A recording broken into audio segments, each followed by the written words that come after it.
3, 2, 1. Light them up. I'm Paul. This is Buck. This is the Paul and Buck Show. Hey, the big Buckin deal. Hear us.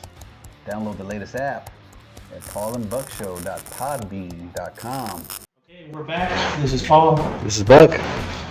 And we here have, for this fourth episode, we've got Tommy Mars. In case you guys don't know who Tommy Mars is a Central Texas street racer. He's been on the circuit for several years now, racing.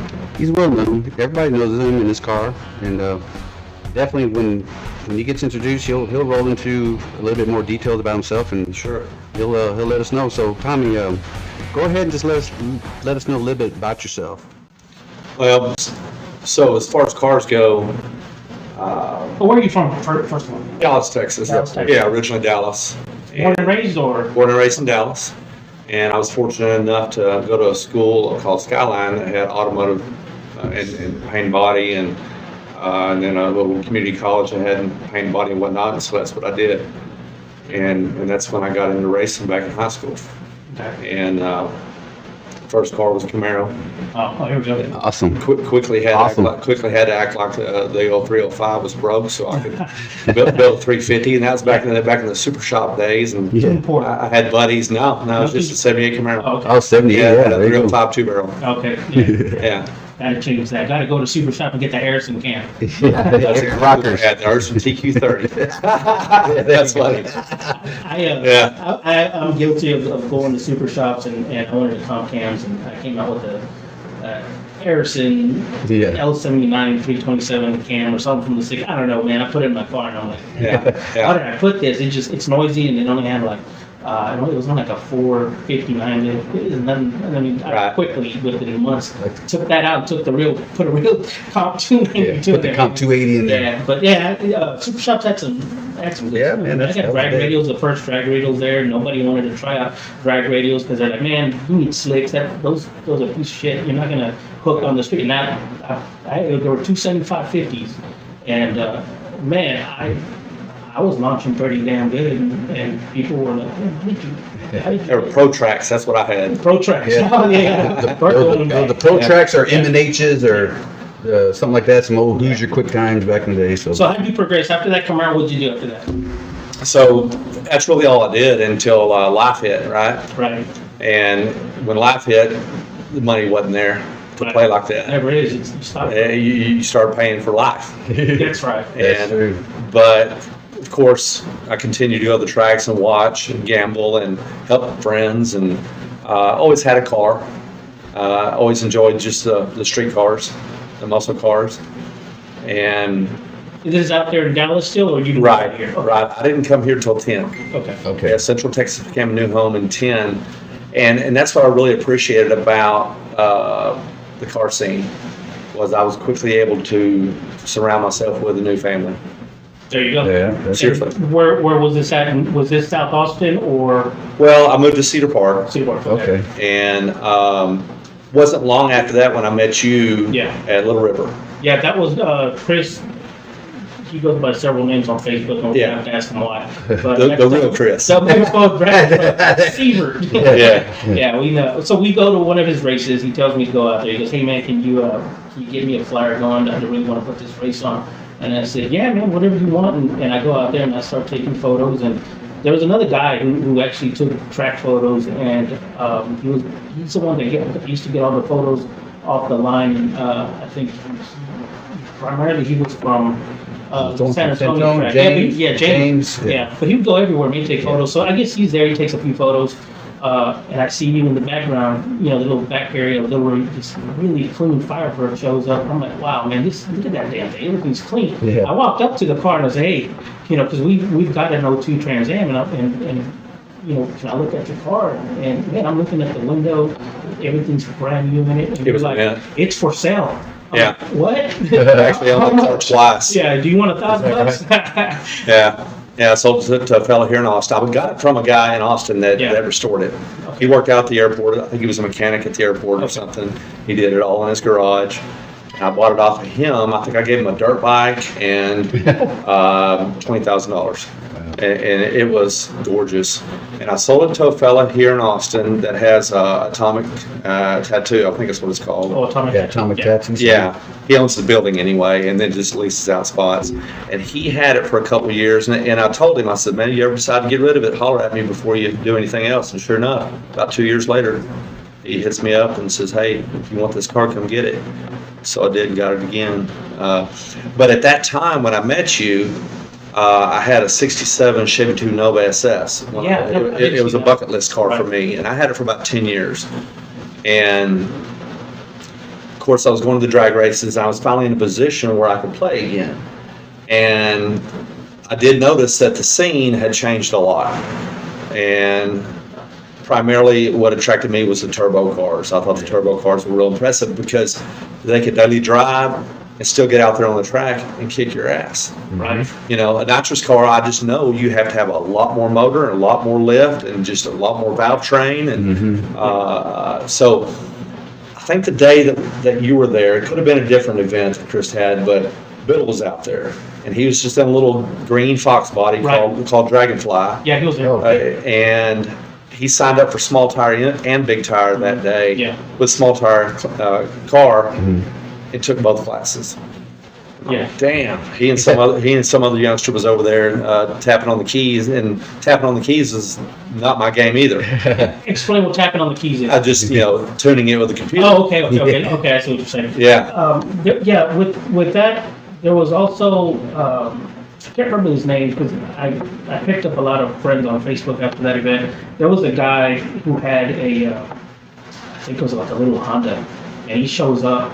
It's a little white Honda. I think he called Is it the all-wheel drive one? Vader, or I don't know what I he don't called it, but that thing, I mean, it was like a really fast car. He didn't run it that day, but whoever looked at that car and you saw what he had in it, man, this thing would have. Did he have a Honda motor? Yeah, he had a Honda motor, Huh. but I mean, he had, I think he had a turbo. I mean, it was all really set up.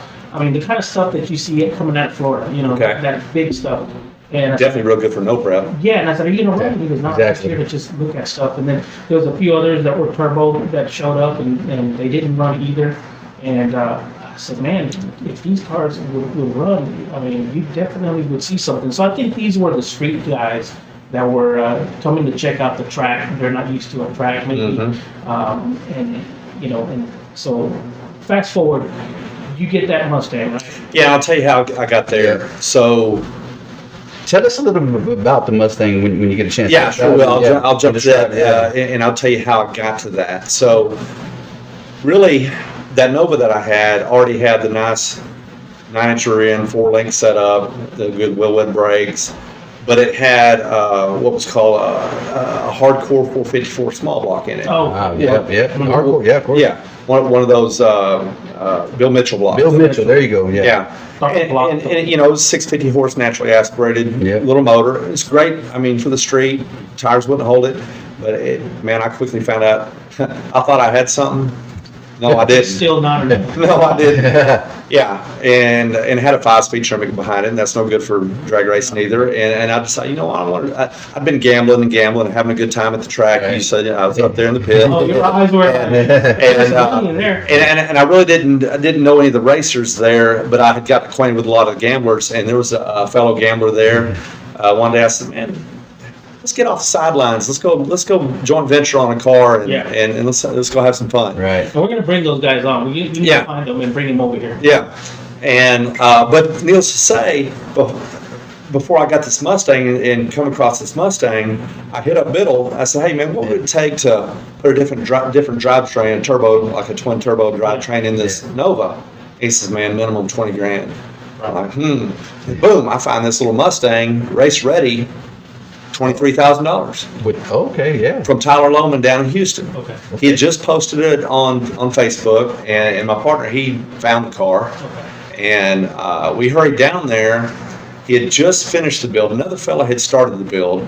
Tyler bought it, and he was really a nitrous guy, and decided, you know what, I really don't want this turbo car.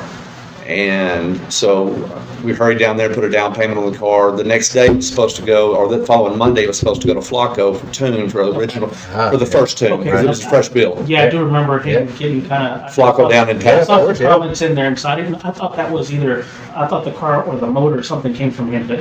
No, the motor was just a stock 4.8 motor, Okay. stock head, stock little 243 heads, had a little single 85 turbo on it. And it was more than I needed at the time to learn with. Right. And it was a good build. And so I went to Tune Day down in Pasadena. Was happy with it. It did real well on the dyno. And the next day, I'd come back with a trailer and got the car.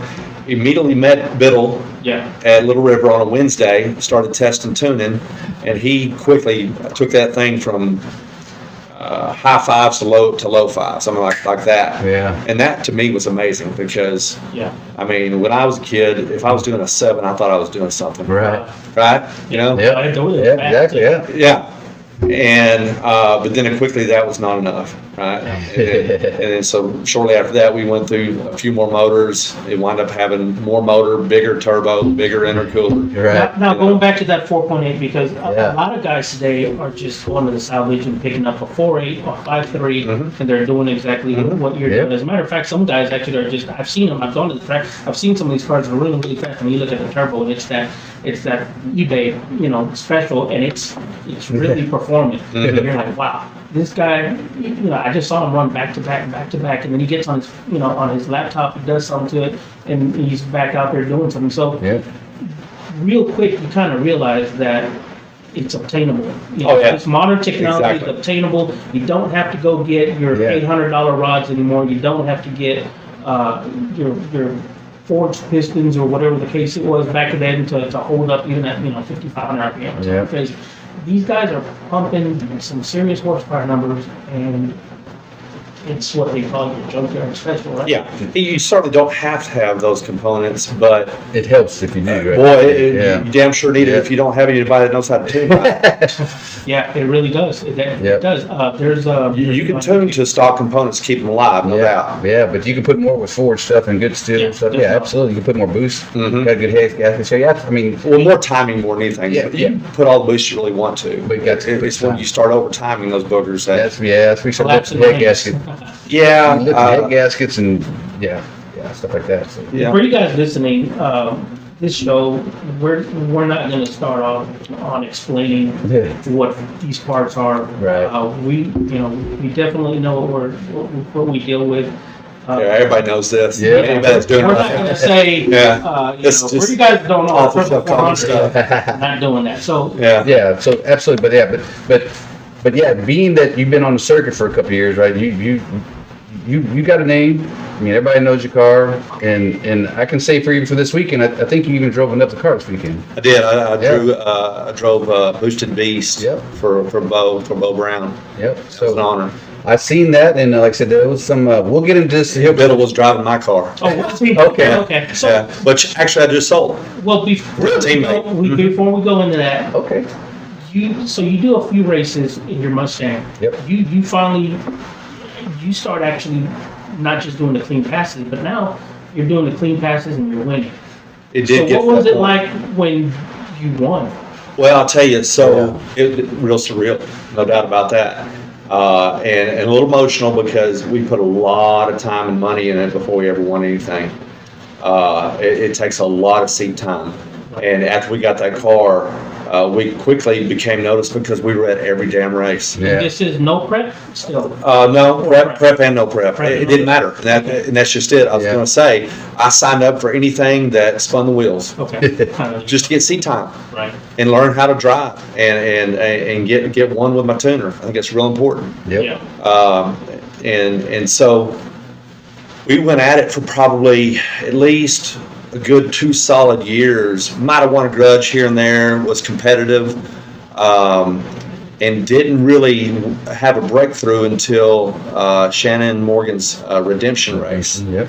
where she had 52 cars El Biddle tuned me through 52 cars and came up the winner, a $10,000 race. I remember seeing that. That was at the end of last season at Motorplex. That was one of the last redemptions, probably, right? These Yeah. events, they're hard to find. I mean, you can't watch them unless you know somebody who's filming live, or most of the time. Yeah, live stream somebody's live streaming. Yeah, or you'll catch it later on. Yeah. In the middle of it, you're like, man, Yeah. how come I didn't know that this was being played here? Or so you win these championships, and then you're scrambling back, or I'm scrambling like, man, where's it at? Where's it at? Where's it at? Where's it on? And eventually you find it, and you don't catch on that you won until maybe a week later after, and then you see the race. Unless it's somebody that you follow, like Lookout, who just passed away. Yeah, Lookout Racing. Yeah, or Forever Grudge, which is kind of a new guy that's really made a good splash and does great work.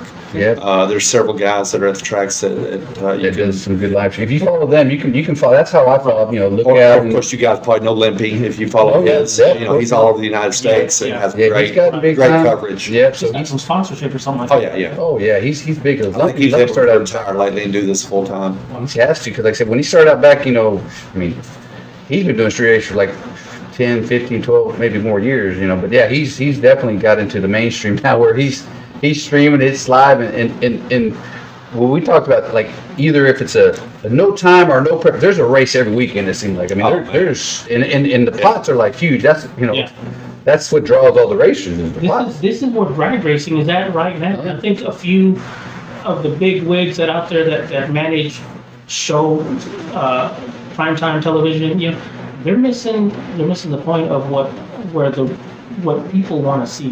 They're actually on it right now. They have Are they to. on it? They're on it right now. The last 6 months or so, I definitely saw the street outlaw guys Right. showing up to the local races a lot more again. And those guys were originally local guys, right? Well, yeah. And they got snatched up and got after it and have been real busy just filming. Yeah. But they have sent boosted GT. I heard he's got a small tire, big. Well, he's always had a small tire car, Right, always yeah. been very successful at it. He tried in the big tire game and just wasn't Yeah. successful at it. Mhm. But with a stock suspension Mustang with a nice Ford motor in it, he's always been dominant. And he's recently been hitting the local scenes, and he hasn't been the only one. Several other guys, but he's kind of a leader of the deal. Right. And I figured they were scouting, and sure enough, they were. Yeah. And they've been inviting a lot of people, including a lot of people out of Central Texas that are Is that right? always in the game, to come play with them. And they're doing a lot of filming right now. Yeah. A lot of that's going So on. they're recognizing it. Oh, yeah. And now, how do they put it on television? That's the thing. Even at the tracks, the big tire, it's hard to get a car count with the big tire Yeah. guys. Yeah. Can you be the fastest in no prep with big tire? Absolutely. Yeah. Hands down, but there's Right. just not enough of them. Yeah. Well, You only got a handful. it's a different car, more of a build. You got to get a skilled builder to build your car, and then you got to get that guy. Not only do you have to get your tuner, but now you got to get your suspension guy out there. That's key in no prep. Yeah, and if you don't know Because what we you're can doing, all build power. Well, yeah. It's about putting it down. Yeah, yeah. And then, when you start looking at building cars, you got to look at safety, because these cars are like fast now. You got to Hands have down. the safety in there. You can't, just like, one time we talked about, the street outlaw guys, they all started out where we were at. Yeah. And they just were, right place, right time. They got picked up, and like I said, they're great, successful at doing the thing, making racing, they're getting a different crowd. But like I said, they're going fast. They're So going fast. You got to have the They safety. really promote the game. Man. Yeah, I that's love what it. we're getting. I mean, one it's thing, great. one thing that I think that's, and I don't know how many would agree here. Don't send me some email, but do you have the money to do that? Right. Do you have the money to get in their event or their top 10 list like they used to have it, or whatever they change up? Do you have the money to keep up with where they're at? Do you have the money to keep up with the new kind of car that they're coming out with? Because it's still, like I said, not many of them are showing that you can go, like I said, pick up a 4.8 and throw something together and go down and say, man, I competed with these guys. I didn't place anywhere, but man, I had fun with my tuning skills, and next thing you know, maybe it takes them 6-8 months and they win. Well, I think a good example is Steve or Aston, and there's a few others that have taken some stock blocks. In fact, the last block that's in my Mustang there was just a little 6-liter. I've been through a couple of the dart blocks and stuff. I didn't get any more performance out of those necessarily. It maybe endurance. Yeah. Yeah. But Steve is a really prime example of a guy who has taken stock. He's made a stock 4.8 record lately Oh, yeah. Who is Steve? with Kraken. Kraken. The car Kraken. Yeah, the second Yeah. gen Camaro there. Yeah. Yep.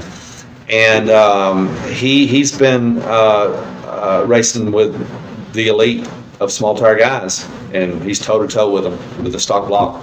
I mean, when you're in no prep, especially on the street, Yep.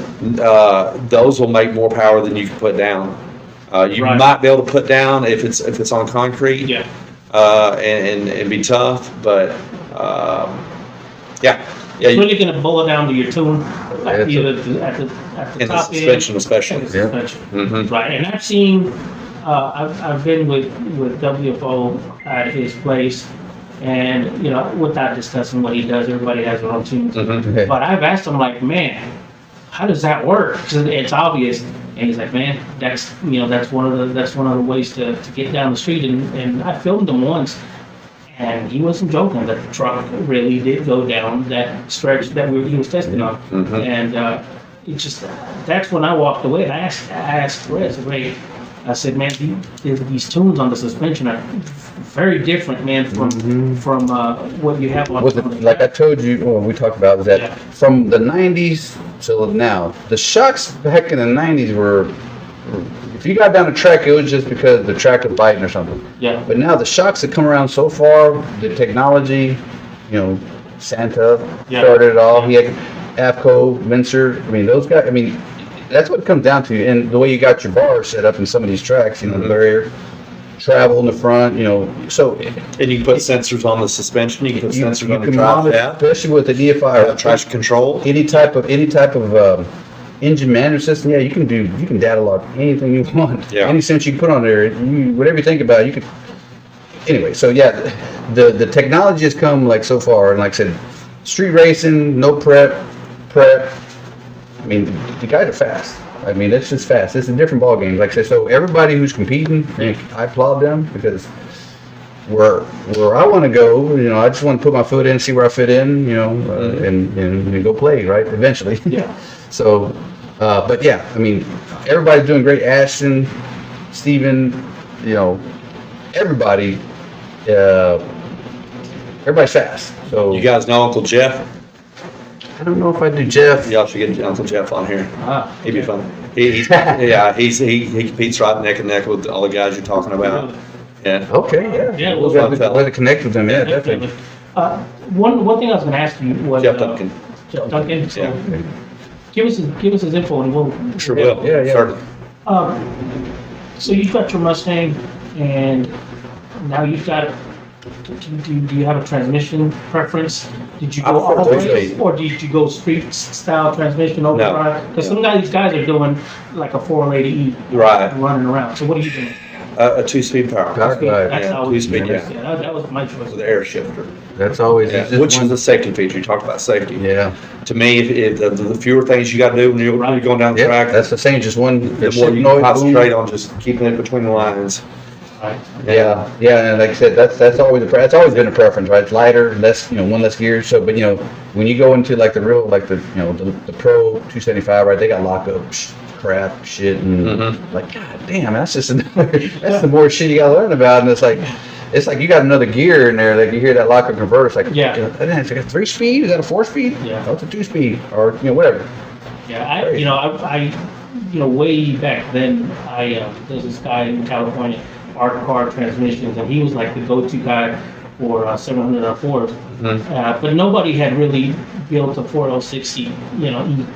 And so I said, hey, can you send me a complete kit? And I have a friend of mine who's going to install everything. And so he did, and we put it in there, man. But when the builder that I took it to, he goes, man, this is not a lockup.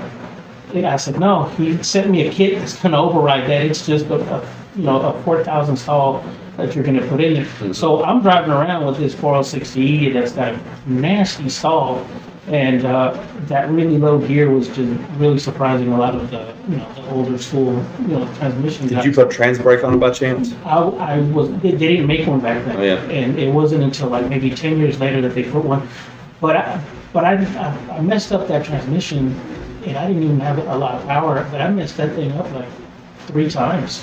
And I got kind of tired of taking that damn thing out. And I said, man, you know what? These 406Ds are junk. Maybe I should go with the Turbo 400. And and I started to do that process, and it just never came to. But that's just about when they said, hey, let's try a 4L80. And nowadays, that's what everybody's running. And you can clearly see these guys, you know, they'll jump in that turbo car, they're running 8, and then they'll jump back on the street and drive back home with that 480. And so, you know, the technology to have a really fast car on the track and be able to drive back home is truly a reality nowadays. You call 8 cars really fast? No, not anymore. Not anymore. That's a big steep car. That's 8 to the quarter. Yeah, it's nasty. That's not slow, but Yeah, no, but you can make a stock one and get in the 7s. that's the reality now. I mean, like I said, just how far everything's gone. And, Yeah. and I love it. We all love it. Just like what we were talking about before the show, like, you know, you get that taste of adrenaline of speed. You get the launch one time, it's like, okay, we gotta step up. Yeah, it's We gotta never go enough. fast. We gotta go faster. I initially named my car Progressive Disease. Progressive. Yeah, because it sure is. It's progressively. What do you call your car? Oh, it's misery. Misery. Yeah, that's the misery. But yeah, so that's all good information. Like I said, that's what we like to hear. And like I said, your beginnings. Where do you look to be at here?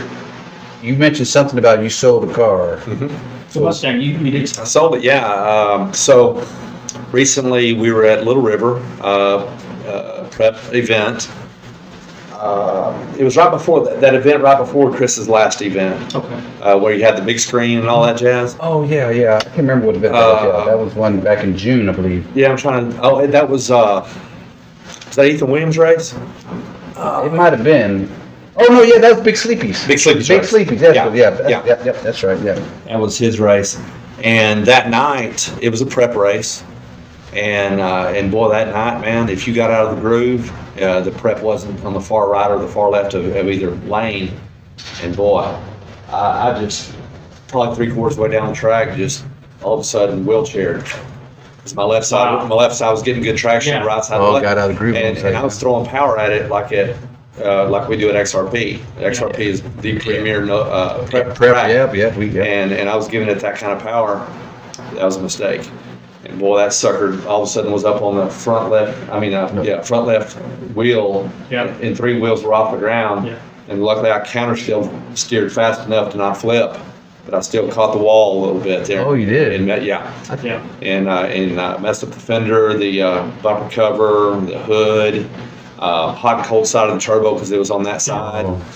And I just took it to the house and hooked it to a tree, got everything straight, and just redid Straightened everything. it up, yeah. And that's what kind of, you always have it in the back of your mind that if something crazy happens, you're about to wipe out the entire thing you've been working on. It's like everything goes in slow motion, but Yeah. everything's fast in a way, but it's slow motion. But if you countered, I mean, like I said, you That was prevented. just reaction. Yeah, that's. Yeah. That was just reaction. My mind was, oh, I guess it's my turn to flip and skid on the lid. Yeah. Yeah. I fully expected it. Got lucky. And the counter steer and the guardrail, I'm glad it was not concrete. The guardrail was a soft hit. I just tapped off of it. Luckily, didn't slam the quarter panel. Yeah. Just Kept bounced off, going. yeah. And was able to drive off and actually drive it up into the trailer. Yeah. But anyway, needless to say, I got it put back together. Was over at Biddle's. He was fabbing up the hot and cold side again. Yeah. And one of our teammates decided he wanted my car more than me. Is that right? Yeah. And I threw out a number. He bid. And he sold his car, bought mine. Yeah. And this weekend we were all teaming up together. Biddle got behind the wheel, and Okay, yeah. I jumped in somebody else's car. And we'll just see what the future holds. Yeah, if I come back Yeah. soon, it'll be lighter and faster. You can bet that. Well, so do you have something in the works? No. Or something? No, I don't know. That was unexpected. This is- Car yeah. wasn't for sale. Yeah, like I said, money talks. Like Yeah. say, yeah. Everything's for Yeah, sale, everything's but it for- wasn't for sale. Yeah, of course, yeah. Yeah. You got what you asked, and hey, so yeah, so you're racing this weekend, fantastic. Like I said, hopefully, I'm sure you're gonna get in something. Like I said, that's the thing, more horsepower, lighter, something, So what was it more like? competitive. You said this weekend, or this past weekend, you You jumped into that 307 Chevelle? No, I was racing against it. Oh, you were racing? It wasn't a 307. Oh, I know. That was just the Damn badge. it, you got Yeah, no, that was a big block Yeah. nitrous Chevelle. Yeah. Yeah, 307. and we drug his ass down the track. Damn. Really? Yes, Well, we sir. saw, yeah. Well, yeah. you know, this weekend, I want to get into a little bit about this weekend. Nova 2. I want That had a to 307 badge. this weekend once because, like I said, I heard they raced till all the way to 9 in the morning. Mhm. You know, the Sunday they ran like all night, and you know there was a bunch of, you know, if you want to call it drama, you know, there's a gap talk and all that crap. But I don't want to get into it. But I mean, it's one thing when we're talking to the people out there right now that they may not know what a gap means. You know, so what I mean, I guess Or the it's clear. so it's just basically now. Do they give like, hey, I'm gonna give you 3 cars, or is it just 1 car length gap? I mean, what's the definition or the proper way of saying, hey, you got gapped? Yeah, so in this case, Yeah. the only way to really call the gap and see the gap, you would have to not be at the finish line, but be a car length back from the finish line. So you have a 90-degree angle on whether or not there's actually space between the 2 cars, front bumper to back bumper. If there's Okay. some daylight, that's a gap, or that's the clear. That's the clear. They just got Yeah. a car length basically. And in this case, what it appeared to be, you had a video, someone from the finish line shooting at an angle. shooting back down. It Yeah. looked like there was a gap. Yeah. But there was somebody else videoing the car length back, and it was clear that the front tire was on this other guy's back tire. There was no gap. Yeah. And so since there was a conflict, the DP guy, which is the guy that holds the money and Right. has to make the final call, said, you know what? It's a controversial deal. Here's your money back. Here's your money back. Oh, yeah. If y'all want to re-race, that's between y'all. Right. You know? Okay. And things went south. So like I said, just to kind of go on, not a whole lot deep, but yeah, there was a race that went down. That's the way I saw it. Yeah, there's a thing went down, and I seen the video, and like you're right, the camera guy was at the finish line, and he was at that 90, and yeah, it looked like. Clyde did a good job. Y'all see Clyde's video? Oh yeah, and Of Clyde went explaining down. how- He broke it down. He was at the Yeah, line. He actually he's right. scooted down, and then when he scooted down to that point where they crossed, it was in the gap. Yeah. I mean, so anyway, there was a lot of things that went down. It was some drama, like early. Well, I guess early in the morning. It was like daylight. I think it was sun was coming up. And that's part of It was drag crazy, racing. so- It's part of even professional drag racing. You're gonna get some. Yeah. But But- you know, but I- Circle track racing. Yeah, it's hockey. and it, I'm not playing hockey. I can't even get on them damn. Yeah, things, that's- man. I am not it's getting on pretty them. much anything that says my word stands, you know, whatever. So, but yeah, it was interesting. But yeah, Clyde went into some good details at XRP. You know, that's a great facility, by the way. If nobody's ever been there, I mean, that's the track here in Texas. I mean, Clyde's had to settle one of my races before. is that right? Yeah. So that's cool. At the beginning of this season, we did a race that I think Ethan Williams put on at XRP, and there was a a last man standing class, which was like a 4.0 or a 4.90 or a 5.0 cap race Okay. that we entered in, and then there was anything on 28s, and this was prep, and we signed up my car in both classes, and the last man standing, which was a cap race, we made it to the final. We actually beat the guy to the finish line, but in those cap races, if you go too fast, you lose, and we went a little too fast. Yeah. Lost that one, so we got runner-up money. We'd already agreed on a 60-40 split, so we got some cash out of that deal. But the other one was anything on 28s, and I don't belong in that class. I just did it for the hits. Yeah. But sometimes, if you keep showing up and you're at least competitive, you might find yourself in the winner's circle. Yeah. And that's happened a few times to me, because by no means am I the fastest guy ever Right. at the track. But like I say, that when opportunity meets preparation, sometimes you get lucky. In this case, the final was supposed to be against actually a pro mod. Yeah. And Anything on 28s is like it can be 1,500 yeah, pounds. this is The really a big door- tire car that Yeah, has some small yeah, tires that- on. yeah, that's basically And he made it to the final too, but apparently he must have had some trouble with his car in the semis. And he tried to say, hey, how about we split the money? Right. But he never showed up to the line of the race. And we said, we're happy to split the money with you, But you got- as long as you Yeah. get up here and race. Yeah, Right. you have to be up. And Clyde had to say, look, you got 30 minutes Yeah. to get your headers back on your. This kind of Yeah. car has Yeah. giant pipes sticking out so big, they have to remove the headers just to get it in the trailer. Yeah. No, they got to remove their headers just to get it in the trailer. Cheap. And Change spark plug, you got to change. they didn't want to, or the car was broke. I don't know. Yeah. But they didn't show up 30 minutes later, and we got the money on that deal. Wow. See that? You never anything can happen. Mm-hmm. Mm-hmm. See that's what you're talking about. Like I said, getting seat time. Mm-hmm. You just show up. You just show up. You never know. Yep. Somebody can break the tires, red light. I mean, there's all those other things that you can happen too. But In that weekend, there was a lot of other bigger races. Right. That, On top of that. and so this one wasn't quite as big and had a little better chance. the ratio.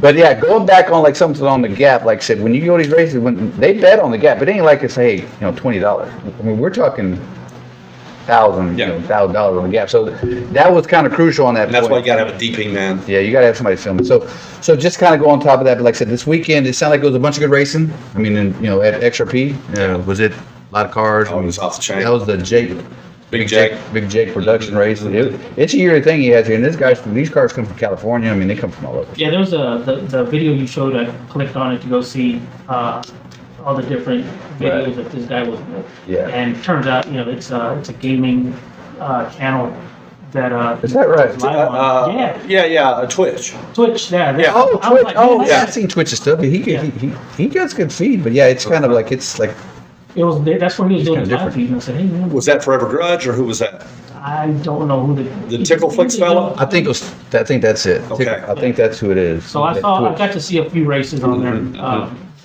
That's why I caught it. But anyway, so going back to doing your Mustang, working on your Mustang, you got rid of the car. Mm-hmm. You also said, because I sent you a text message around 11 o'clock, and then he goes, I think the race wasn't over till 9. I'm like, oh shit. Yeah. I said, he's probably not asleep or he's probably driving back. Yeah. And so, but you also said you also went to the auction show to make them. Yeah, I went to Dallas How on did that go? Wednesday How did that and did the Mika Model auction on Wednesday, Thursday, Friday, and Saturday till about 5 or 6 Oh, of the day. damn, really, did you? Yeah, and then went to Big Jake's on Friday, got familiar with that guy's car, made some hits in that other fellow's car, and then went to bed about 4 in the morning in that truck, and I just stretched out in that truck and slept. Yeah, slept from 4 to 8 in the morning, and then got up and went to the auction again on Saturday. Yeah. And then came back to the track about 4 that day, I guess, and then racing went on literally. I was leaving at 8 a.m. and called my wife. She says, "How long have you been awake?" I said, "Well, I got up at 8 o'clock and went to the auction, and I guess I've been up 24 hours and 36 minutes at this point." There's still 2 more. There's still two more Classes, right? Yeah. 2 more classes that I had to go down finally. Yeah, there was the semis and the finals as I was leaving for the all glass class that I'd signed up for. Yeah. That's interesting. So when you went to the show, did you come back with that truck, or you took that truck there? What was the deal? Yeah, I came back with that truck there. I think I picked it up on Thursday. Yeah. Where was it originally? Where is it from? What state? Is it from Texas? There's a guy named Ron with Ron's Classic Cars out of Tennessee, I believe. Oh, okay. That brought it and a bunch of other trucks. He had a truck collection that he ran through there. Wow.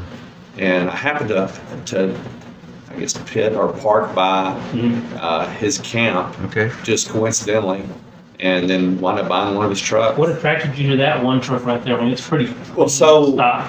I had my eye on a 454 SS of this same body style, and it was a beautiful black one. And then afterwards, I was prepared to. I always put a number on a car that I'll spend. Yeah. And if it goes beyond that, I'm out. I will spend one more $1,000 if that's what it takes to get it. If it's stalled completely, and I think I can get it for another $1,000, I'll do that. But anyway, this one came across, and I had not seen it. I had not studied it on the computer. Oh, wow. I had not seen it when I was just walking around. Yeah. They brought it to the block. And before it got to the block, I got to really look it over. Yeah. And it was just spotless and Clean. really beautiful. Was it a 454 SS? No. It's just a 5.7 liter. Okay, so it's not even an LS conversion. Nope. It's just a fuel injected. What do you call those? Like a Vortec. Vortec. Yeah, 7. Vortec, little throttle body, Yeah. fuel injection. Yeah, and it's just restored. It's restored. Oh, I saw your photos when you posted it. It's beautifully restored. Yeah. Damn, these things are just getting harder and harder to obtain. They're not. cheap anymore. No, they're not. No, they're not. They're getting square body money now. Yeah. And it seems like the market's kind of gotten away even from the original C10s. Yeah. I mean, you still get good money for those. Oh, yeah. But the square bodies kind of took their place, and it seems like these are taking He's square body coming back place now. over, yeah, now. Like I It said, really yeah. does. Yeah, I got a square body crew cab, and that type of body was just kind of little by little, just kind of creeping up, and but it's kind of, I think the square bodies have kind of leveled out. Little We're bit. starting to see more of these now all over the place, and you know, I still don't understand. Is it just a flip, or is it you're going to get it to put an LS in it and then flip it, or it's just going to go into the garage for your shows? I don't know, man. You know, I don't get in a hurry. I typically buy something that I'd like to have myself, Right. But with the intent to sell it and hopefully not lose money.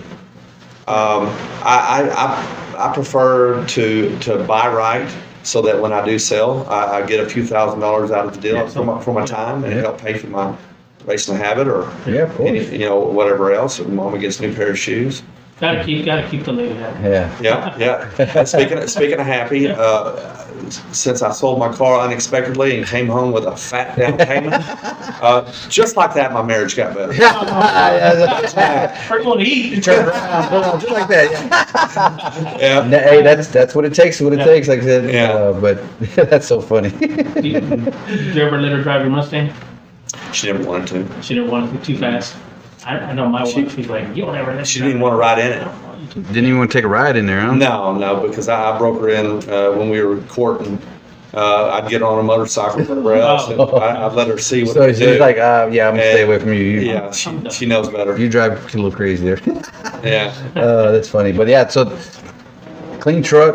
So again, we talked about whatever comes around in your race car, it's just whatever comes, right? If you find something that, Kind of like the Mustang did. yeah, just kind of something that Yeah. follows your lap. So Yeah. are you looking? Are you like looking? Yeah, I got my eye out. Yeah. I'd like to find a roller, and I kind of feel like pretty soon a lot of people are going to be dumping their stuff, and you know, because times are getting tough. Yeah, I think you're right. And especially if anybody's wanting to maybe buy a new house, that Yeah. No. it's going to get they're super expensive, and the interest rates through the Interest rates roof. kinda crazy They may right have now. to dump the toys. Man, I'm locked I'm with on you. the interest I think rate you're right. now. And I've got motors. It's going up. So yeah, and I've got a lot of things stashed away where if So I you got found a something you roller, put I could put a drivetrain in it and roll. Who's the guy with the Corvette that you just plugged in on your page? Yeah, that's Sean Boyd. That Corvette is nothing short of, I mean, if you want fast, street, I've never seen one better of that body style. no, it thing, I mean, Yeah. he's like, I don't even care about the horsepower level, you know, and he says it goes X amount of fast in the eighth mile, X amount of fast in the quarter. If you don't like that, Yeah. then this ain't the car for you. So he was a teammate of ours, and we're Yeah. kind of all under the Biddle umbrella. He Yep. tunes all of Yeah. our cars, and we would pit together and race together and all that. And that heavy vet is just as fast as my Mustang. Yeah. My Mustang's not light though. It was a full interior, Yeah. power window, you know, tagged and insured driver. But Was this a full cage? You put a full cage in it, the whole thing? I did, yeah. Okay. Yeah, I Yeah, think when you I did got it it, it weird, had a right? cage, but I added some more to it. Yeah, because one of the things I had a few Mustangs for a while, and the one that was, you know, a little hotter than most of them, the floor started, it spot welded, and the floor after, you know, twisting so much, Yeah. it started actually coming apart. Sure. This damn car. Yeah. And so just kind of wonder how long can it be before you have to swap a body because it's no longer usable anymore. I don't know, man. That one I had was a 40,000 mile car before it got turned into a hot rod. So and it was original paint. It was a super clean car. Yeah, it was clean car. And the previous owner put subframe connectors and a roll cage in it. And we were pounding that sucker. We were doing 60 foots with it, Yeah. which really puts a twist on a car. Really good. And only tore up one rear end just toward the end lately, and had Schwinn out just north of us here to rebuild the rear end. You're running an 8.8 or 9? 8.8 with 35 spline axles and Yep. four 9-inch rear ends. I mean, The ends, yeah. ends, yeah. And And it held up real good. It's amazing. Stock suspension. Had the coils and the shocks separate from each other. Stock Mustang suspension. Tell us a little bit that street cruising that you did in that car just to drive around. The only time I cruised it was just if I drove around the neighborhood or if I had to do a 30-mile cruise to prove that it could. Yeah. Yeah, Street pretty class good. or something. Yeah. Yeah. And we've got some of those guys in your association. yeah. There's They do a lot of those events. Yeah. I mean, And I would drive it from my house to Biddle's, stuff like that. With about 30 minutes. Yeah. yeah. from each other. Biddle's right down the road over here. Yeah, we're over here in Hutto. Yeah, so, And I'm in Cedar Park. Just Yep. So straight yeah. west. So you had a just straight cruise. So yeah, that's fun. With like say, hey, on Sunday, Saturday, hey, let's go cruising down to the track there. Or to a car show, Or to a car show. Yeah. which there's a lot of good car shows this week. I missed one. No, there was a good one at Del Diamond. Yeah. I think there's a few others out in. They're happening everywhere. You just Pittsburgh? basically have to now have a list of stuff you're gonna. Yeah. You're gonna Go to motoroustin.com. Motor Austin. Yeah, that They guy. used to have a website. Yeah, he used to have that website. I forgot about it. Yeah, I guess you. Yeah, go to motoroustin.com. You'll see all the He main started lists. rounding them up, and then it got out of hand, and because I used to go and hit all the shows, and then little by little, it's like, damn, I can't be at one show and Yeah, the other one. they're everywhere. Like I said, and that's good. I love it because, like I said, here soon there's gonna be the Top Notch here right here in Hutto. They're gonna have a hangout there. Yeah, Yeah. they got Oh, the Top yeah, Notch. cool. Yeah. So instead of going to Barner Road, The VW car shows at Top Notch this weekend. is that right? Mhm. Man, it's been a while. I've been wanting to go back up. But yeah, they're building a Top Notch here in Hutto. Cool. It'll be open before they said before. We're the end getting of a the year. mighty fine too. Yeah, mighty fine. Yep. Yeah. Right there. So Everything's big time so Hutto. Like Pitch Hutto, Man, you Hutto, can't- Texas. Yeah. If you want to move out here, you better expect round rock prices now. Yeah, it's It ridiculous. used to be obtainable out here, Mhm. and I looked at the market for like the last 2 years. Well, it's because of that Like, Samsung. Samsung, you got Samsung right Yeah. at the door now. Right there. So Yeah, I moved here back in 10 during a recession, thank God. Thank God. Yeah. And the prices were still ridiculous compared to Dallas, where I came from. Yeah. But now they're stupid ridiculous. Yeah, it's everywhere. Yeah. But so I mean, hey man, like I said, I talk about the car scene, drag racing scene. That's kind of our forte. That's my Yeah. forte. That's what Yeah. I've been around all the time, Before right? you have So, this bad boy back out. well, yeah, hopefully soon, Yeah. But so going back onto the LS world, because not only You're building an LS. there's an LS going in our 55, so that's kind of the cat out of the bag. But it is what it is. Like I said, I'm gonna feel it, and it's a twin turbo deal. So Yeah. I hate to say, maybe this motor might be coming out of that car. I don't know. We'll see how that other LS motor scene goes. I'm sure Tell us how it I'm goes. sure everything's gonna be Tell us fantastic. how it goes when you go to the line and, Yeah. and you've got. Yeah, what's the control. process? What's What's the in your process? mind? Right. What do you do? What do you anticipate for the track? Because obviously you made a pass and either Yeah. it went well for you or didn't go. When you sit in there, what are you looking at? That's gonna hopefully keep you going straight and not, breaking the tires loose. What do you do? What's your procedure? Well, of course, all that's determined after the last hit, and then sitting in the pits Make some changes. and make a change. Take a look at data and see how things went before, and see what you need to change. And typically, we've done it enough now to where we're not really making changes to get traction, because we typically always do. But we're making changes to add more power to see if it can take some more. The only time I normally would knock them off is if I'm doing a test hit, like I got to buy or something like that. Right, yeah. And we'd go ahead and crank Free it hit, up yeah. and see if See it what can it'll take take. it. See And what if it it takes it, heck, that's what we're going to get at Right. the You're on the next trans go around. brake. You run the trans brake. Absolutely. Okay. Yeah, you bet. Bump, So- trans brake, bump in, boom. Yeah. Yeah. So kind of my routine basically is just do my burnout without my CO2 on, which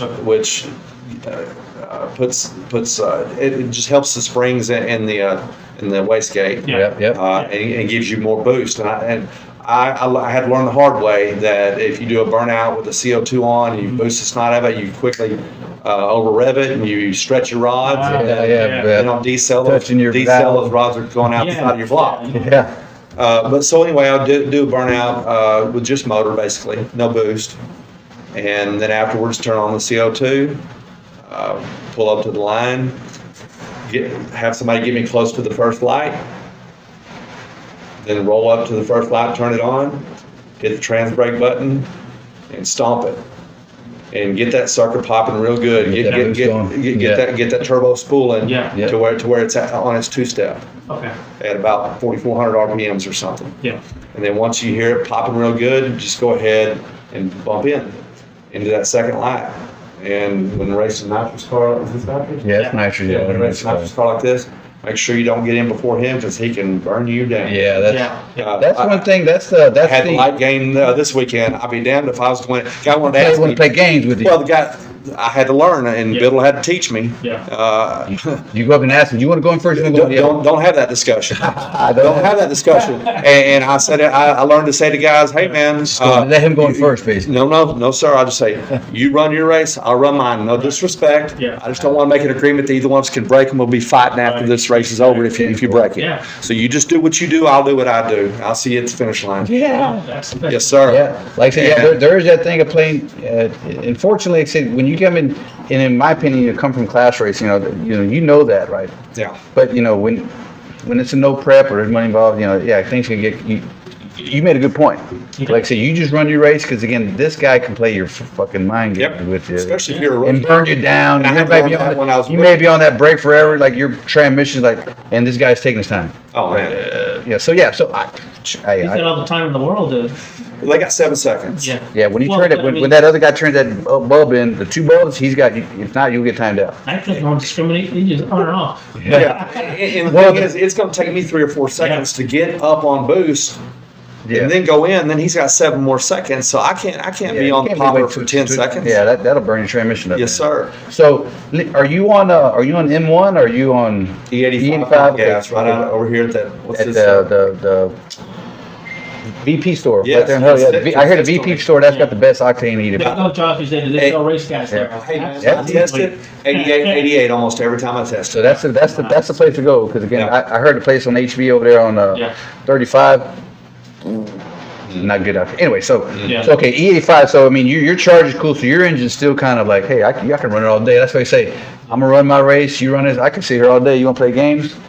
You go in. I'm gonna bump in when I go in. So E85, power, octane. That just take care of your stuff, right? That's what we're planning to run on. What's the price on the gallon on 85? Yeah. What is that now? About the same as unleaded super unleaded or Oh, something. man, so it's not really hurting the Right. banks. No. Like, yeah, that explains why we're seeing a bunch of cars coming out of this spot. You can buy E85R. Yeah. And the only difference really is that 15% of fuel is race gas fuel versus. Additive, yeah. Yeah, and I didn't find it to make any difference.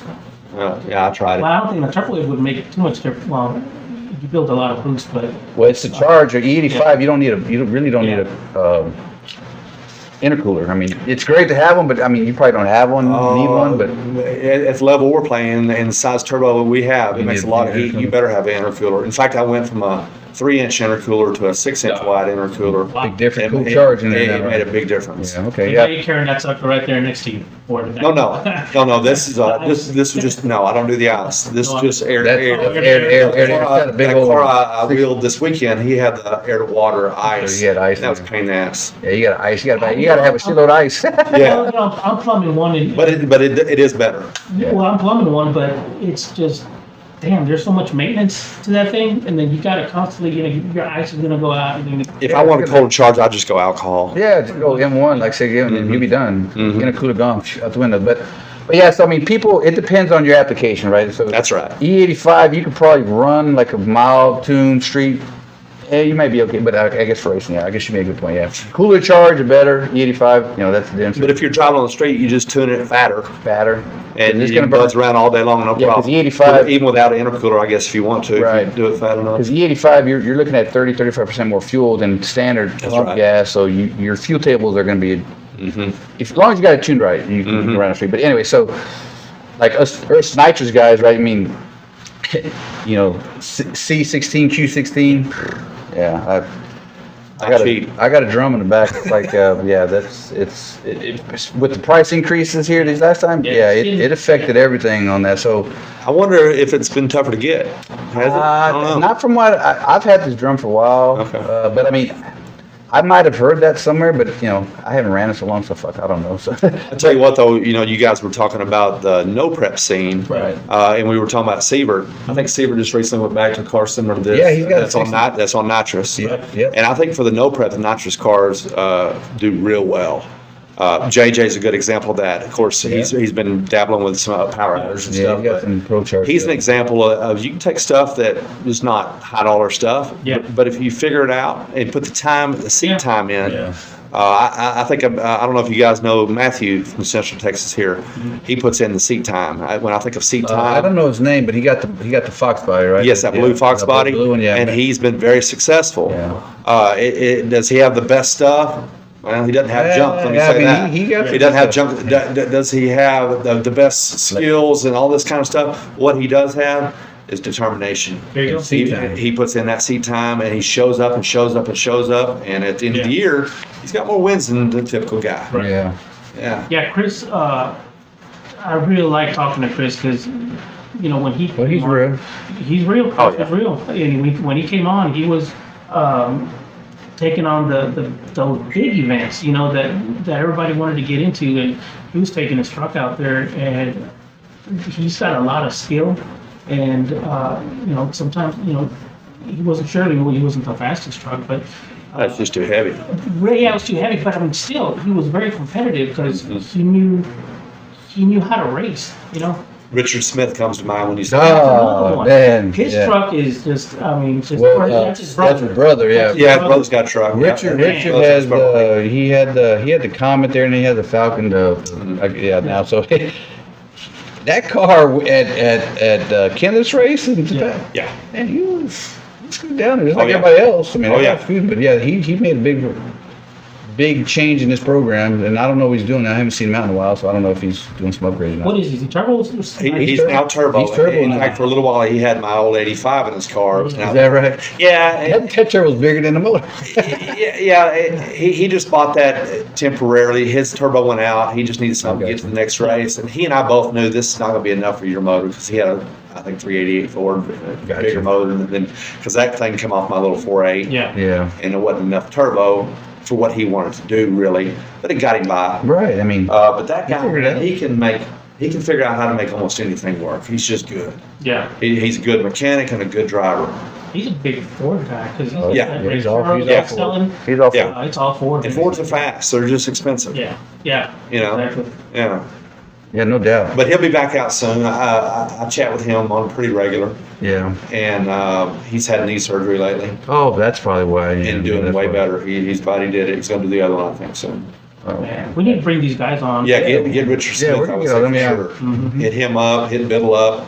Bill's the go-to guy, hands down. It doesn't matter whether you're in Central Texas, Dallas, Houston, or even out of state, California. He comes out Of of course. California. No, yeah, he's rolling. If you're doing the Turbo LS, Yeah.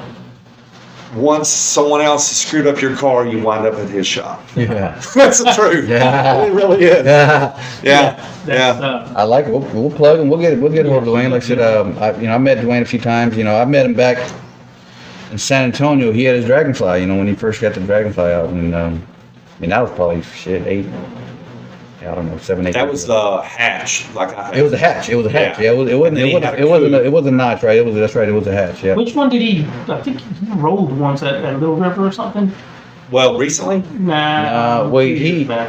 I don't know. He did put that one roof car on the roof this past June. yeah, that was that was the the Fairmont. that was the unfairmont. Yeah, the Fairmont. But That's I a think badass car, man. he did wreck that one. In San Antonio. It was it wasn't the hatch. It was the Fox one, wasn't it? It was the coupe. Okay, it was the And coupe, about yeah. half track, that sucker started power wheeling Yeah. and then flew up in the air. Yeah, and Skidded up on the the side a guardrail, little didn't bit, then back on all four. yeah, that's right. Big And then man. he had He was the next week. Didn't he have it Yeah, back he was. together like next week? Yeah. I remember, yeah. I remember. That's what I saw. That's the one. Yeah. So The event. Biddle's a go-to guy. I've heard good things about him. Like I said, Oh, yeah. I know that whenever you got any issues, you can go to him. He can get you all fixed up. So Like you say, he's got that dyno now too. yeah, he's got the hub Get you dialed in real good Hub before you dyno's get to ready to drive. go. So I might have to get with him too because I need some tuning on my car. So, Yeah.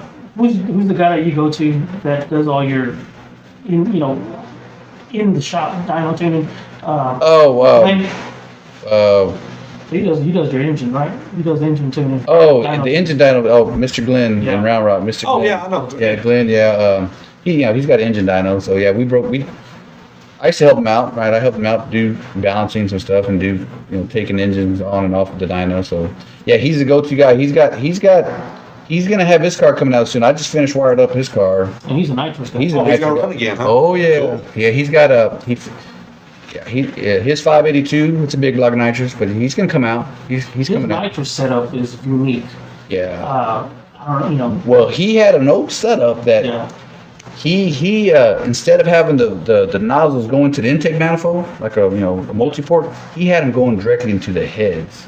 This is his old setup. Yeah. And it worked, and it was like I saw that and I was like, it's not gonna work, but He's it got, worked. But that was his old set. But now Yeah. he's on a plate, so he's got a plate now. He took the multi-port off, so he's gonna do like limited 275, but he's gonna do some no time stuff. He's got radios on it, so that car has real torque. I thought, Yeah. these What last kind of cars, cars he got? it's a third gen Camaro. It's a 91 or 92. Yeah. It's silver, but it's all steel. It's got the hatch. I mean that car is every bit of 3,000 pounds or heavier. But I mean, it's set up nice. He had the front half redone. It's slow. He's got it on the ground. It's gonna be a quick car. Like I said, I think they're gonna plan on doing some no time, but I think they're really gonna do like some limited 275. So he's gonna come out. Who else? There's a few other guys that are. He was always doing Chad's motors, and Yep, Chad was having yep. good success. Yep, Chad Smallwood, and he did all his nitrous stuff. And of course, yeah, Chad's, him and Scooter, they got the good thing. We're gonna get Scooter on the show. Yeah. Yeah, They're I gonna wish come I'd on. seen his car out this weekend. He didn't have it out this weekend. Yeah, I didn't see it. Did I? Okay, well, I don't. He was there, but his car wasn't. Okay, well, Yeah, yeah. I'm sure they're gonna be they're getting it ready for something else. But yeah, we're gonna have Scooter on the show. Chad. Yeah, Glitz did all the Chad stuff, he and said he was going to come on. He's like, man, I'm ready. Man, you tell me. you know Scooter, right? I mean, yeah, Scooter he's funny, so it'll be a fun episode. Definitely hang on to that one too. That's the neat thing about when I hit this town back in 10 is, like I said, this environment allowed me to quickly make a family in. Exactly. Yeah. That's And everybody's willing to help. Everybody's Yeah. willing to pitch in. You talk to anybody, they're gonna give you advice. Yeah, that's why we're addicted to it, right? It's Right. the racing and the friends. Yeah. That's why I told him, I said, hey, why don't we do a podcast? Yeah. You know a lot of people. I know a lot of old school and new people. Yeah, you bring a lot of history. Like I said, there's stuff I didn't know about, and like I said, that's good around the Well, Austin. basically what you guys are doing today, see, drag racing started off just like this. Now, Yep. obviously there was actually superchargers back then, but it started off just like this, exactly within, those the original track is probably around where these tracks are, right? But where they kind of lost touch was when everything kind of went professional and sponsorship, more of a safety type thing. That And NHRA. in NHRA, it killed the. I just became a spectator at that point. Yeah, that's Couldn't afford That's all you can do. Yeah, that's Yeah. all you can do. That's And I was. exactly I was a spectator. I really enjoyed it like at Motorplex. Yeah. Right. You know, So yeah. these guys did all that back then, and then they said, we're done. We, now family life hits or whatever, and they park their car in their garage. Mm-hmm. There's a great example of another recording we're going to do Thursday, and that's this original club that ran around here. And basically, these clubs, man, they all hooked up with Austin. You had, back then they would Hot Rod Magazine, Wally Parks would tell you, set up a car club, get all your buddies together, and then get all the other car clubs together, and then go meet up for the semifinals, at a designated place here in Texas. And so everybody would, race against each other. And there was no track back then, so they had to find a back area just like everybody's doing. No prep today. That was no prep also back then. But they would all race. They all knew where they were at, and then they would all get together. They would all show up. It was up North Texas, kind of like what you guys are doing. And then from there on, it was the nationals. But it was nothing professional, just like you said, the gap, discrepancy. Right. They had a bunch of issues back then as well, because they didn't have timers. They had a flash guy, doing this, and then they have I think a police car at the very end, with their mile per hour, it was Radar. crazy. I still don't understand how they did it, but that's how they produced a time, a mile an hour time, and not a quarter mile time. And they all just said, well, this was fun, but obviously they they didn't pay attention to us, and now all you see is funny car and dragster car, Yeah. and they forgot about these guys. Well, these guys, they're still around. They're in their 80s, and we're about to bring them on Thursday, and they're probably going to say the same stuff, but from the late 50s, early 60s. They're going to talk about this stuff, but in their era. Mhm. And so one of That's these guys, so one of these guys, he's 86 years old. He's got a 32 32 yeah. Ford Coupe. You look at the car, he's got his, back then they just did a roll bar, inside, and they had a push contraption set Push up. bar kind of Yeah, deal. push bar where, they push it to the line because they didn't put a starter on their cars. They sometimes they ran injectors, so they would just run, a little bit of water in the block and go. Yeah. And he drives that car. This is like your 5.0, except this is his 32. Yeah. And I said, did you ever go modern racing? He goes, oh yeah, I did. I said, what did you have? He goes, I had a Thunderbird, a 57 Thunder, and he's drag racing a brand new Thunderbird turned into a drag car. And so all these photos, he's got them, and so we're gonna have some fun, man. We want to hear the story of those guys, because these are not guys that just go to a car show and know really nothing about their car. These guys busted their knuckles. So it's gonna be a cool thing to interview those guys. Yeah, definitely. Compared to what you guys do today. So we definitely want to touch on what we do today.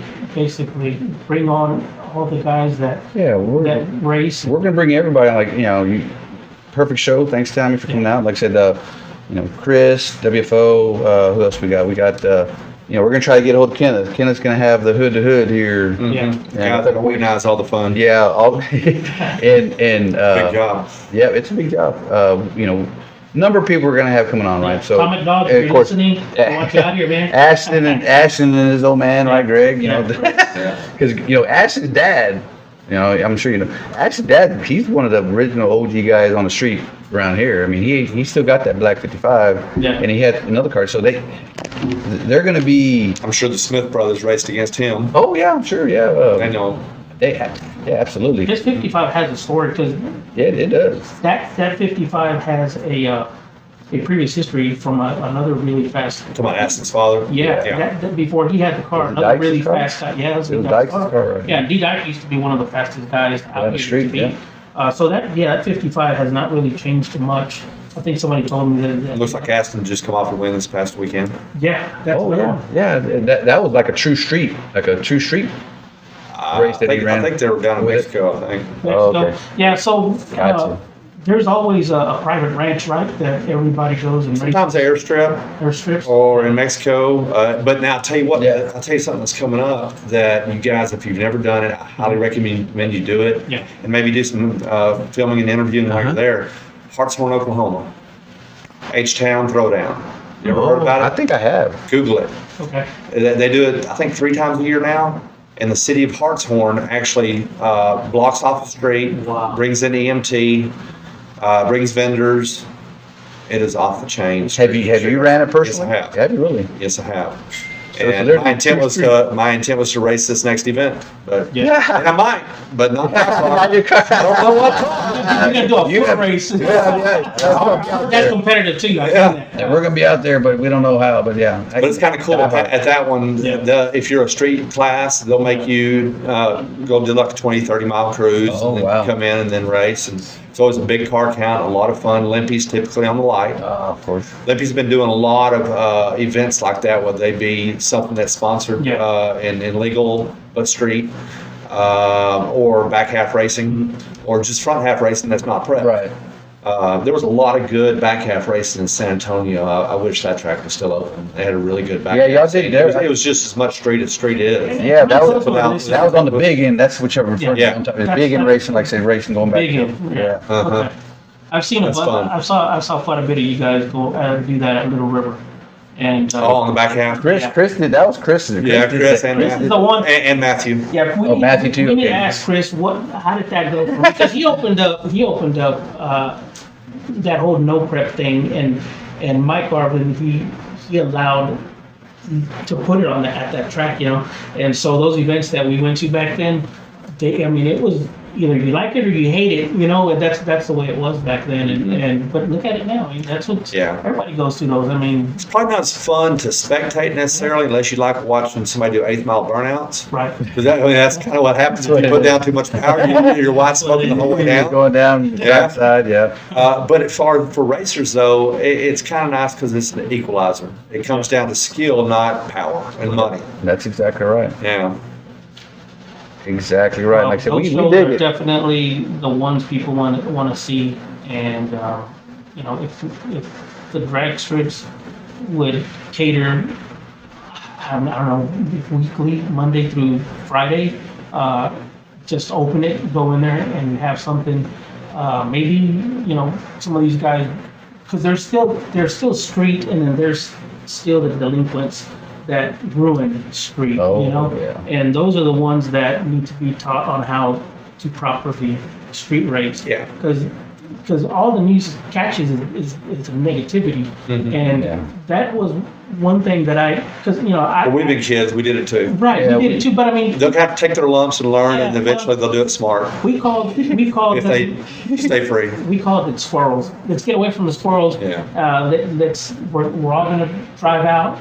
We're gonna meet up, and you take off that way, so they'll follow you, and we're gonna be at this place. So they're gonna go that way. We're gonna be over here, and that's how we got. You know, that's how we separated from having, you know, some dude park in front of the end of the street, and damn, somebody go over there. Get him out of the way. We gotta go. Get the hell out of there, Yeah. because you know there's a car about to go. Well, like you said, like Tommy said, like I said, we were all there one time, but like I said, I think that the generation that we were in, it was like, we learned quick, and there wasn't quite as enough chaos as it was back then. You know, me personally, right? You know, we ran around the streets, you know, 87, you know, and then, you know, when we were in high school, you know, the 90s and early 90s, right? But quickly, like we talked about, like I said, when the cops started coming out, the laws came out, like if you get caught street racing, you know, you're gonna take your car away, we're gonna auction it off, you're gonna get surcharged, 3 years, license take away, bam, bam. Yeah, Okay. it's not worth it. Yeah, but I mean, but people do it smart now, because that's the thing, you know, if you're gonna go street race, you're gonna do like, okay, there's gonna be a spotter, we're gonna have some people on the radio, blah, blah, blah, blah, smart, and it works. And there's People some are safe. places that aren't actual city streets. Right, yeah. You know. So that's the thing. Like I said, and I dig it because, like I said, I see all the videos on YouTube, on Facebook. Boom. I mean, they have fun. There's racing, and they got a starter, a guy at the end of the track, you know, whatever, calling the lanes, and people are, you know. It's adrenaline. It's an adrenaline rush. Oh, yeah. I mean, I'm not gonna say, you know. Most people I know, they'll go to Mexico and do it. That's Yeah, it. And pay for security so they That's keep the it. federales off of That's it. it. Yeah, that's all it takes, right? Mhm. Yeah. So I mean, it all works. Like I said, the racing is just evolved to where we got street, we got no prep, we got prep. Yeah. Class racing is kind of I'm hoping it's not going to die, but you know, it is what it is. But Yeah. we'll all get in where we fit in. Like, if it's racing, it's racing. Well, I'll tell you what, after this weekend, not only the hours that we put in, Yeah. but, you know, fighting the mechanics of the cars and just fighting each other, everything.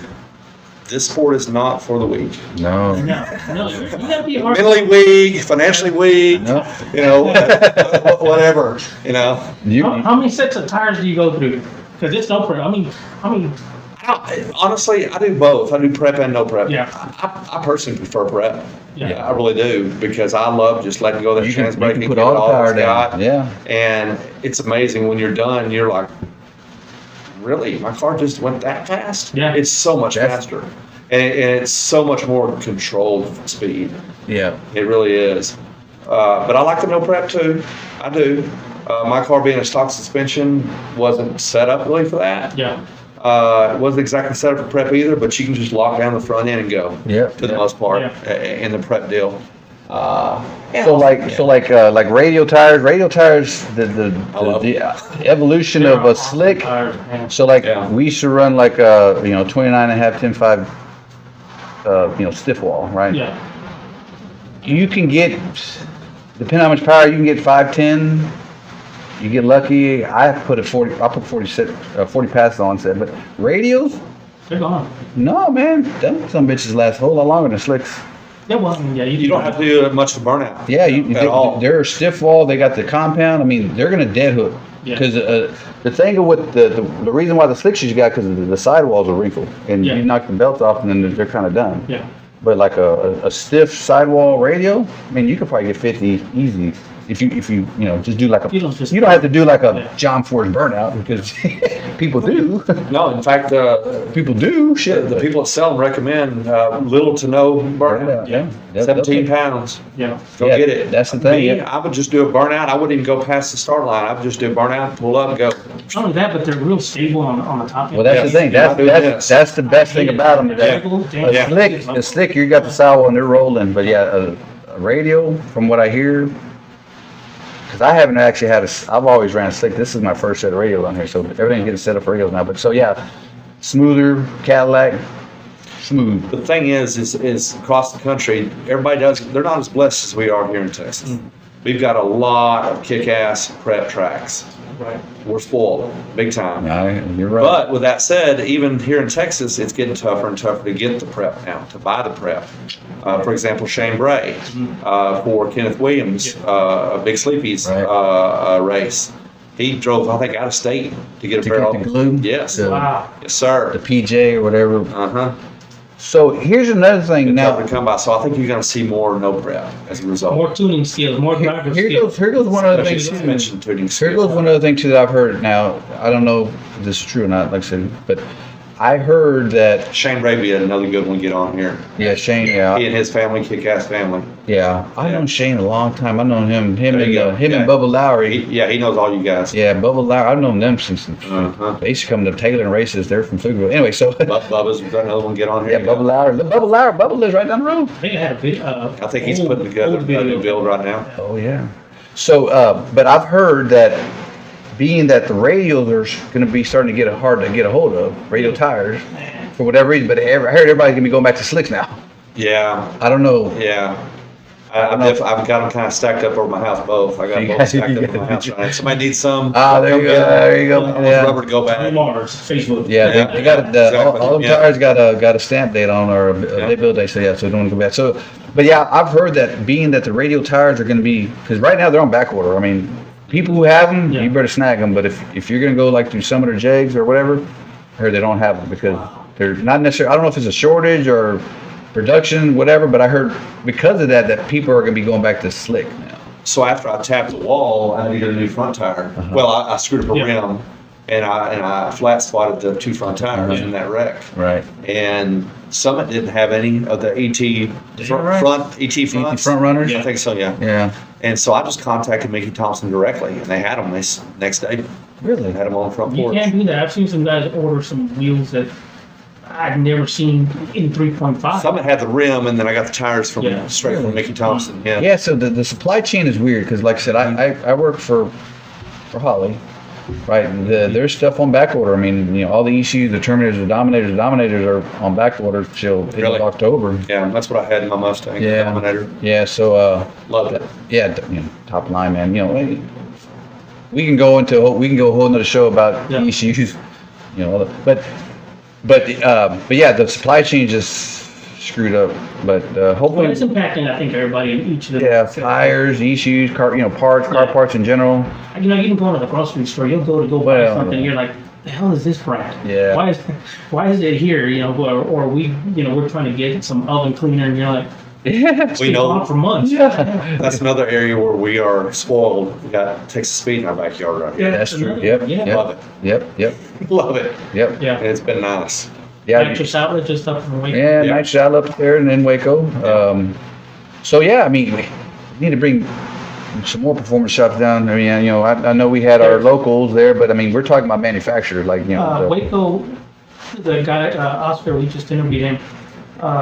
He was telling me that in Waco, SoCal from. SoCal, yeah, SoCal Speed, yep. they're now. Yeah, they're in Waco. Yeah, and they're Yep. gonna go out there and check it out. So- I saw in one of those videos where you were at. Yeah. Somebody had the Well, decal. Ashton and Steven, I think they got. I've been seeing that. I think they got some. I don't know. We might need to get to the bottom of it, but yeah, we'll get them on. But yeah, I've seen their stickers on the car. I think so. They might have some Why connection. is SoCal in Texas? Well, so here's what happened. This is what I've heard. So Jimmy Shine, Yeah. right? The original Southern Cal, SoCal.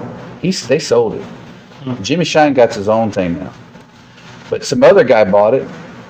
You know, the entity of the franchise of SoCal that he got up and he moved it. Yeah, it's right there by the silos in Waco. So they have a car show there, I think, every month too. So it's a good thing. I mean, you know. Yeah. Better for us, right? Yeah, I dig it. I dig it. So, do you have any plans here in the next couple of weeks? Like, say, you know, other than you maybe driving some other cars, do you have any events that you're planning or that you want to try? Definitely going to go to the Hood to Hood picnic. Yeah, my name's on the list for that. That's an invite only kind of deal. Oh, that's right. Yeah. And Little hitters. So we got the little hitters, and there's that juniors, right? The coaches. Yeah, That's the gonna be a junior good race. varsity and the varsity That's gonna be a good coaches. race. And boy, coach has been fantastic for the sport. He's really He has a done unique well. voice. It's He's clean, fantastic. clear. I love him to race. Yeah, I like listening to him. Yeah. And the He thing, knows everybody. the thing that gets me is He that takes the time. he knows to know everybody's everybody. car. He knows that he'll Yes. know everybody's name and car when he can pull up the line. And go, this is that's hey right there. That says a lot. Yeah. That really helps the sport a lot. Oh, yeah. Exactly. And just like the Street Outlaws I- has, it's really helped Yeah. the sport tremendously. Yeah, when they came on, they put drag racing back on the spot, even though drag racing was something else, and they got a lot of negativity for it.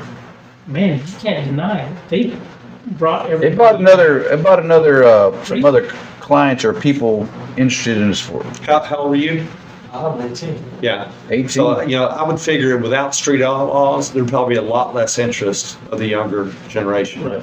I would You know, agree. If I'd had that when I was a kid, I mean, I had the interest just, I don't know, I guess because it was just the thing to do, and I had an older brother that Yeah. was into it, you know? Yeah. But, you know, we said it before, the NHRA was what we watched Right. and was a fan of. Yeah. But I think today, Yeah. I think Street Outlaws by hands down it draws a bigger crowd than NHRA does today. That's not Monday Night When you Football. think- I love Street. I do too. That's my Monday Night Football, man.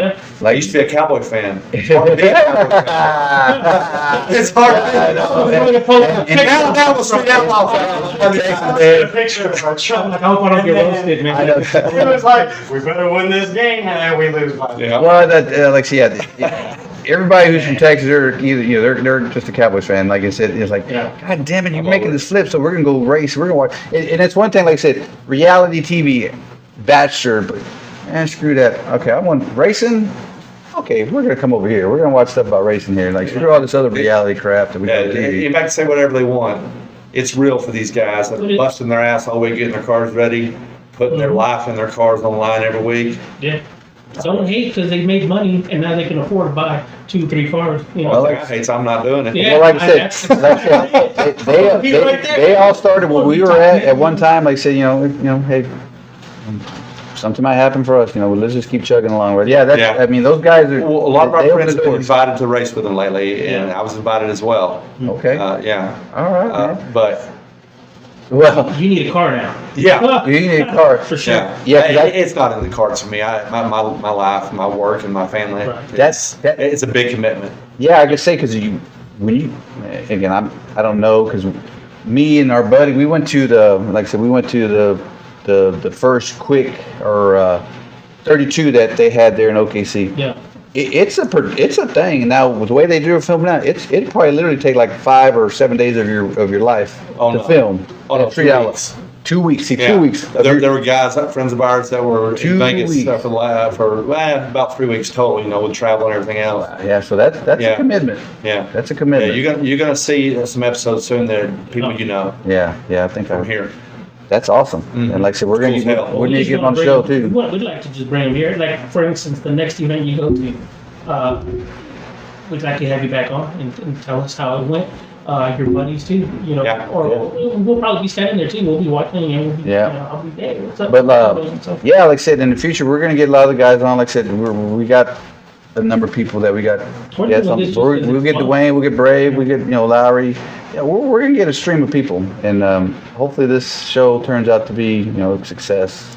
When's the next local event that y'all know of as far as racing goes? Other than the only one that I really know of is gonna be the Hood to Hood at Ennis. That's in Ennis, but I don't know, Mike. I wanted to bring on Mike. If we're gonna get Mike Garvin on. Okay, Owner of Little River. yeah, and y'all talked about the tracks opening up for the like back half or no prep stuff like that. Right. Yeah. The thing to keep in mind is if that's what you want to do, you just got to get with Mike Garvin because Mike Garvin's not going to put on an I event. know. He's going to rent you the track or make an agreement with you, and you're going to have to do the event Yeah. like Chris does. Yeah. Yeah, no, exactly, And yeah. be the promoter. We've actually, we talked to Mike a few times about it, Yeah. but we're gonna have Mike on the show. We'll get a feel and See like, what he's doing, what his. and we're gonna feel like I said, what does he have planned for you? Because like I said, I don't know other than some, the Gasher things. The Gasher, they're doing some good events. I think Gasher's actually this weekend. There's a vintage drag. Yeah, the set up. SCGA. Yeah, they always This do it. weekend. Yeah. Yeah. Southeast Gaspers it's really big up in the East Coast. I can only imagine that the only reason why it didn't grow here in Texas is because, like you were saying, this world of what we know of racing is it's too overshadowing, and nobody wants to go and build a straight axle car because you're limited now with that car. You can't run eights in it. You're going to start flying. You know what I mean? Yeah. Things it's too high. Yeah. But in their world, they're like 900 horsepower power plants. I've seen these, and these are big engine builders that are building motors for them. Or I even saw one old school guy show up with something that barely fit the rules, But they're doing it with all out racing 4-speeds. The motors are dyno tuned until they need a rebuild after they're done to get them as much horsepower as they And are want. they doing slick no prep? And they're slick 4-speed. They're slick, but it's a prep track. They're It's prep because it's too much of a car to prep, handle. yeah. Slicks. And slicks, yeah, they're slick. So they're 4-speed cars. So those cars are just because they're 4-speed in the Yeah. front axle, But if you look they're at all over the place Santos' anyway with the prep track. If you look at Santos' car, it's a chassis car. He's got aluminum floorboards. It's a 2x3. 2x3 chassis. Where's he at? Is he down in Victoria, Santa? Yeah. Yeah, and he likes to come up here to Little River Right. because of that event. Yep. Well, And he's those the type he's the events. owner of the Southeast Gassers Texas style. It's a chapter of the Of the parent Texas. company. Okay. So out in the East Coast, they're selling out just like they sold out on this past event. So you move up to the East Coast, you're going to want to run with Quayne Stowe, his organization, because it sells Big. out. I heard they've got like 30, 40 big. cars all the Yeah. time, man. Yeah, nobody here in Texas can understand how big that is until you actually go to an event. As a matter of fact, there was a guy who lived here all his life, and he said, That's the type of event that's going on at Little River this weekend. Yeah, it's gonna be them. They run their own circuit. the Texas chapter. Yeah. Yeah, they won't allow you to come in unless you meet their strict rules, so that you can run competitively with them. But So- can you just go spectate? Oh yeah, Okay. yeah. What they do is they piggyback off Mike's Like a bracket. event, Yeah. and then Mike makes an exception for them to come onto the track and do their Just their like show. their show, yeah. But can you bring a similar car and race with them with, say, front stop suspension? No, they're not Right. going to let you. You have to pass his exact rules, and you have to be part of it. In the Texas chapter, they have there's about 4 of them, maybe, right? Maybe. No, there's about 10. 10. But some of them are maintenance or they Yeah. Mm-hmm. can't come out right now or something like that. But they do go out to the East Coast and you do find them. Whiteside is he was still a big pro mod guy out throughout the His 80s, history, 70s, yeah. 80s, 90s. He's fast. I mean, this guy made a traction control, a mechanical traction control system, and He's he a made his car chassis guy. go really fast. And he says, it'll never catch on. He just like, now he's like, if I would have just kept up with it. But he's a pro mod guy. He was always really fast, and that is who runs around with Santa. I think they're doing pro mods at XRP this weekend. Okay. Maybe so. I think you're right. And the owner of the track, Clyde, has Clyde, pro yeah, mod. pro mod, He's the yeah. reigning champion last 2 Yeah. years. Clyde Scott's Wasn't pro fun my to guy. watch. Yeah. My buddy Steve Wiley. I don't know if you know Steve Wiley. I do, I do. Steve Wiley. I've known him for a long time. We're gonna have. a story about him. I got the Corvette, Yeah, one of the he's bodies that he's running. That was one Quaylen. of those old '66 Corvettes. he Yeah, had? that Yep. belongs- Or whatever it was. That belongs That was to the Quaylen. owner of the Southeast Yeah, Texas, Quaylen. because he's a pro mod. Yeah. Okay. Yeah, that's the. I remember when he went because Wiley had that '63. Yeah. He sold it, and 63. he went and bought that one from Quaylen. Yeah. And he bought it back, and that's the car he's got now. So. Okay. Which is what? What kind of car is it? It's a 63 too. It's also Is a it? 63 Vet Pro Mod. Yeah. All those guys, Galen, Frankie Taylor, Wiley and Clyde. Yeah, they have a good circuit there, man. They run quick. Yeah. Yeah, and XRP is the place to be, man, because that's the only place that are, and of course, Ennis. Yeah. They'll hold those guys. You bet. They make big power. So.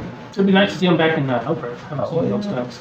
Yeah. So anyway, Tom, we don't want to keep up any more of your time. We've Okay. done it. Man, I appreciate coming out, and it's a pleasure to Been talk fun. with you. And I don't think I've ever met you before, but Yeah, good to meet you guys. Good to meet you too, man. So Where can we find you? Do you have a website? Do you just go on Facebook? What do you have? Yeah, just go on Facebook. I'm old school. I call it Racebook. yeah. That's all that comes across my feed. I don't have it. Yeah. Let me see the one ads and I- racing junk. Yeah. I don't see any naked girls. I don't see anybody's what they're eating tonight. Or, what, Cooking show. Sure you don't want to watch it's just Racebook. Yeah. Yeah. Yes. Yeah. Let me see what you're having for a meal So tonight. Tommy Mars, that's TOMMYMARS, 2 hours. 2 R's at Facebook is where you can see his photos. If We'll he's try to got get a picture of videos. his new pickup there to just pick Oh, up. he posted it up. Go, Okay. yeah. If I don't know if it's you have a private or public page, but if you find him, you can definitely see that nice truck. Yeah, if for some reason you don't find me on Facebook, you can just private message me. Yeah. And we friend up whatever. Yep. If you want to sell it, me and him, we created the Central Texas Hot Rod Swap Meet on Facebook, and we created it just for us For locals, around here. yeah. Okay. And so whenever you get ready to think about, hey, I just want to sell it. Yeah, it's for sale. Yeah, I mean, put it Yeah. up there. There you go. and somebody can buy it as is. If they want it with a tricked out LS turbo setup, I'll do that for them. Can definitely accommodate you that way too, right? Yeah. And you guarantee that damn thing's gonna go fast.